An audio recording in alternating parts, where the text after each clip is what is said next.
Chapter 207. Even though the butler obviously despised Stephen, the latter was not offended at all.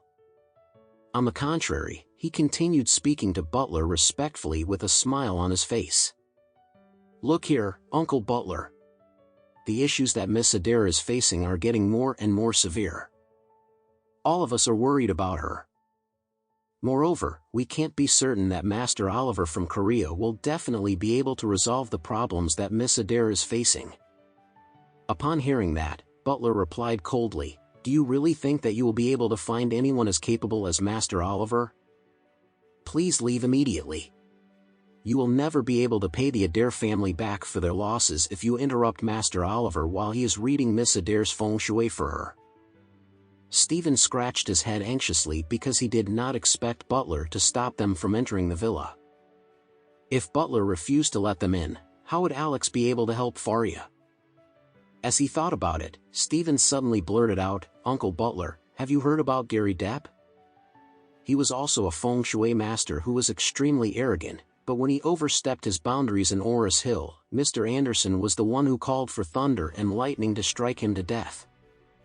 Butler was dumbfounded after listening to Stephen. He then looked at Alex in awe. He had already heard about what had happened to Gary. Unexpectedly, it was done by the young man in front of him now.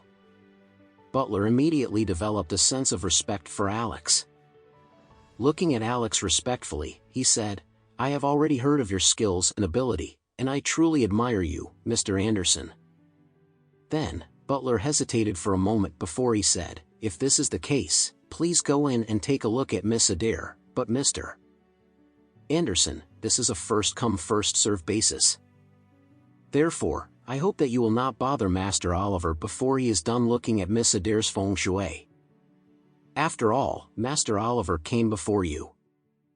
Moreover, I hope that Mr. Anderson will not interfere if Master Oliver has already successfully resolved Miss Adair's problem."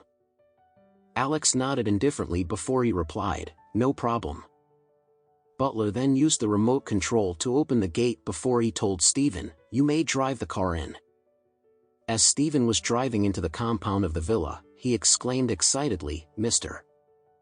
Anderson, you were totally awesome just now. Uncle Butler has never been so polite or given face to anyone aside from the Adair family members." Alex was indifferent as he said, "Just look at how unpromising you are right now. I cannot believe that you actually have to butter up to the Adair family's butler. I just can't understand how you became a mobster boss in Oris Hill." Stephen smiled before he replied, "Mr.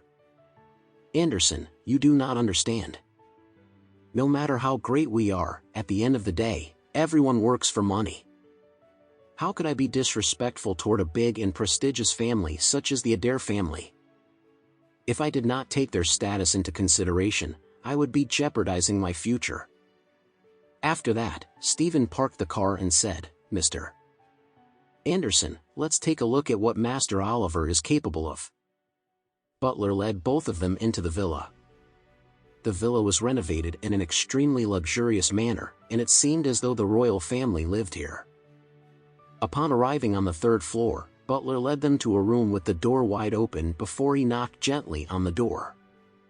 Then, he led them straight into the room.